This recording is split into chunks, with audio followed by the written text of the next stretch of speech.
नगर जिल्ह्यातील अकोले तालुक्यातील सुगावा येथे धक्कादायक घटना घडली।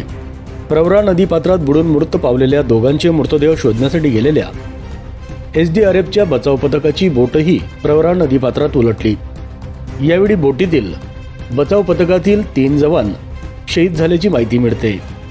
सागर पोपट जेडगुले राहणार धुळवड तालुका सिन्नर, अर्जुन रामदास जेडगुले राहणार पेमगिरी तालुका संगमनेर हे दोघं प्रवरा पात्रातील पांजर तलावाजवळ आंघोळीसाठी गेले होते। यावेळी पाण्याचा अंदाज न आल्यानं दोघेही बुडाले। त्यातील सागर जेडगुलेचा मृतदेह सापडल्यानंतर दुसऱ्या तरुणाचा मृतदेह शोधण्यासाठी एसडीआरएफच्या टीमला पाचारण करण्यात आलं। मात्र यावेळी दुर्दैवानं एसडीआरएफची बोट पाण्यात उलटली। यात 5 जण बुडाले। दरम्यान त्यात 3 जवानांचा मृत्यू झालाय। प्रकाश नामा शिंदे, वैभव सुनील वाघ व राहुल गोपीचंद पावरा अशी मृत जवानांची नावं आहेत। या जवानांमधील शहीद राहुल गोपीचंद पावरा हे शिरपूर तालुक्यातील नांदर्डे गावातील रहिवासी होते। दरम्यान त्यांचं पार्थिव शरीर आज रात्री उशिरा नांदर्डे हे त्यांच्या मूळ गावी आणण्यात येणार असून त्यांच्यावर शासकीय इतमामात अंत्यसंस्कार होणार असल्याची माहिती ग्रामस्थांनी दिली आहे।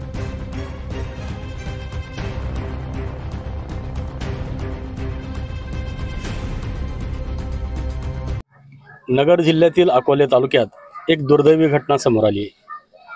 अकोले तालुक्यात प्रवरा नदीत 2 मृतदेह बाहेर काढण्यासाठी एसडीआरएफ जवानांची टीम गेली होती।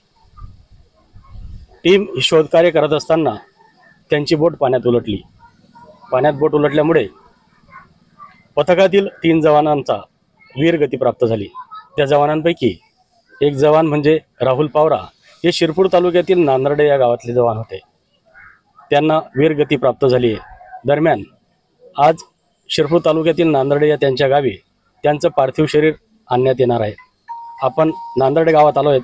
आपण त्यांचे काका संभाजी मास्तर यांच्याशी बोलणार आहोत। ही घटना तुम्हाला कधी माहीत झाली? मी सकाळी आलो तो आपला 6 वाजेला घरी आलो।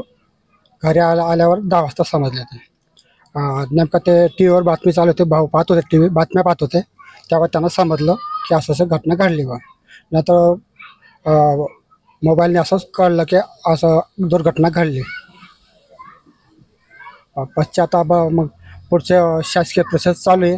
यंत्रणा संपर्क चालू आहे। कसं काही प्रशासकीय बाबी कशी चालू आहेत काय ते एवढं माहीत नाही। राहुल याने एसडीआरएफ कधी जॉईन केलं? 2010-11 मध्ये असेल। हो, येऊन गेले। आता जस्ट आता पोलीस गाडी आली होती त्याचं ते मैदानाचं काम चालू आहे आणि आता प्रशासकीय बाब चालू आहे आणि पार्थिव नगरहून येते। तरी अंत्यसंस्कार किती वाजेपर्यंत करण्यात येईल काय वाटतं? 10-10:30 ठरलेलं आहे, पण अजून प्रशासकीय बाब लांब आहे, अजून पूर्ण काही सांगू शकत नाही। साहेब, आम्ही तयारी केली आहे। टँकर आणि लोटा पण मारलेला आहे, लाईटची सुविधा पण केली आहे आणि सगळं काही सुविधा केली आहे। घटना घडलेल्या आहेत। आजच्या या कंडिशनमध्ये जर पाहायला गेलो तर शासकीय कर्मचाऱ्यांनी आम्हाला सल्ल्यानुसार दिलेलं होतं।